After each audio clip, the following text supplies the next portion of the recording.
Alright, so in the previous video, we kind of gave in the prompt, and in this video, let's see what happens once the prompt is taken in by the Cursor AI and it starts working on generating the code. So let's get started with that. We just have to wait for it to do things now. It takes a bit of a time, but it's going to think through, it's going to come up with everything that it wants to do, and it will keep on telling you, and if it needs immediate action, you will see that it is going to prompt that mostly for running certain things on the terminal. Otherwise, you can just let it play out. It is going to be generating as it goes. It's going to share with you whatever needs to be done. So let's see. It has added a backend folder. I think it is working on the backend things first. And it has also put a README here, which is very nice. So it has given everything that it's going to do here. Backend aspect of it, the setup, whatever is needed here, and then the front end. Keep waiting for it. So it has added the backend. Now it is adding the front end bit of code. As you can see, it looks at it kind of thinks, it has an interaction with itself, and that's the way you should be thinking about it. You have to give it enough information for it to get started, and then it's gonna think about everything that it needs to do, and it will be adding that. And the way you work with this tool also is that you have conversation with it, right? If you want something to be done, if you feel something is wrong, instead of going into the code and thinking through, you can ask it, right? Ask it to check it, ask it to verify. Mostly at this point in time, in the beginning, you can completely trust it. It's going to do everything that is required, and as you will see more and more as you work with it, you will build that trust, and you can trust it. It's not that difficult to actually revert back if something goes wrong. You obviously have your Git and everything also where you can keep, but here within Cursor, as I will show you later on, you can actually move back to the changes which it had done earlier. So that all is pretty simple. So I think it has created all the files. Let me go ahead and accept that. I'll just say accept all. So that way all the files are added. Now it is asking me to do certain things. So let us look at it. So it has first create the backend virtual environment. So and install dependencies. So let's do that. It has created a folder called backend. So it's going to go inside that, run it, put on all the dependencies. So nothing you need to worry about. So it is going to do that. Okay, now try to read me. So now here it is asking me to create a database. So I'll go ahead and do that later. Let me finish off the front end installation also. So it is doing that. Okay, it is also letting me know what the next steps are. For example, the backend implement user authentication endpoints and everything. That all seems good. Create pages for contacts, leads, deals, and tasks. That seems nice. I mean, those are the basic features that I need. Add dashboard statistics and everything. So would you like me to continue with implementing any specific part? Okay, I'll say implement all the steps for backend and front end. Okay, let's see what it does. So yep.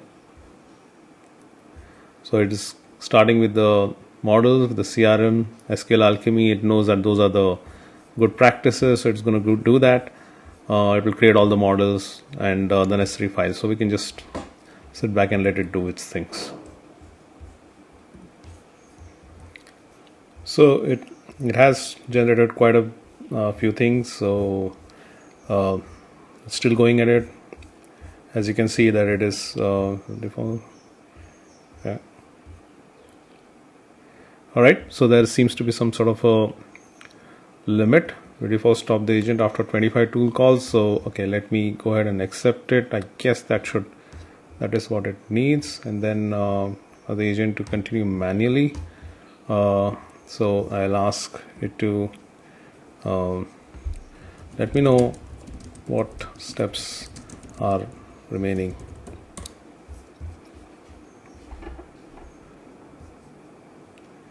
Here are the remaining steps we need to complete. Backend API endpoints, we need to create fast API routers.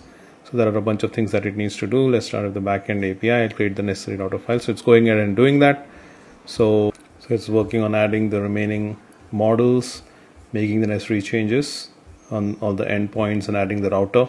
So this way we are getting pretty close to having a working backend. So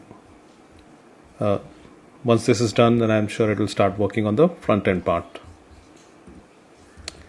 So here it is. So it has added all the necessary files from the backend. It is saying that we have completed the backend API implementation. Here are the necessary steps. So it's basically the front end implementation part, creating TypeScript interfaces for all data models and all of that. So let me go ahead and first of all accept all of this so that the backend changes are done. And then would you like me to continue with implementing any of the remaining components? I'll just say yes, go ahead. Right, just I mean, you don't have to think about like what's the right prompt to give. It's just whatever comes instinctively will work. So just go with that.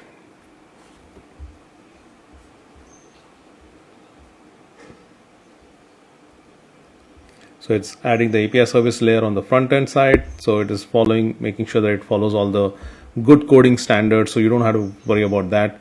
Of course, you can keep an eye on when you feel as an experienced programmer, you will know where things are not as per your standards. You can always have that. You can give that as a feedback, and it will make those changes. So let's try and get the front end code done. So it's still working on the front end bit.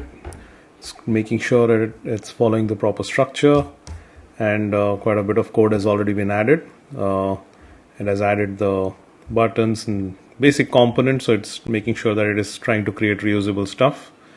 Now I'm not going to review the entire code at this point in time. I'm just assuming that it is doing the right things, which is probably the right way to go about it.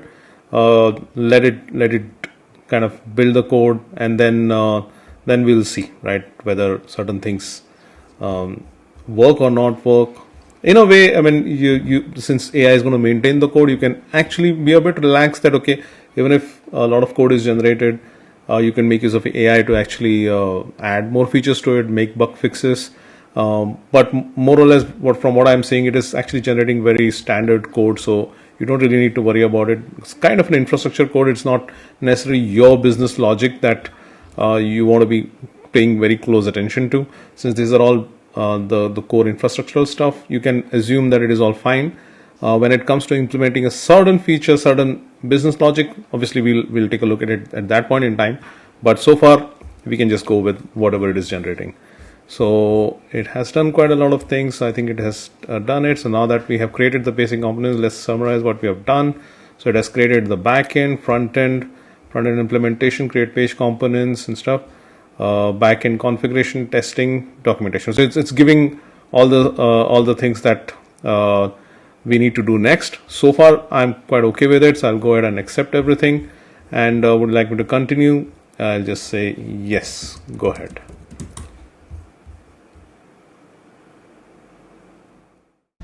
Alright, now that we have actually got the initial code generated, some bug fixes done in that, let's try and work towards building the app now in the next video.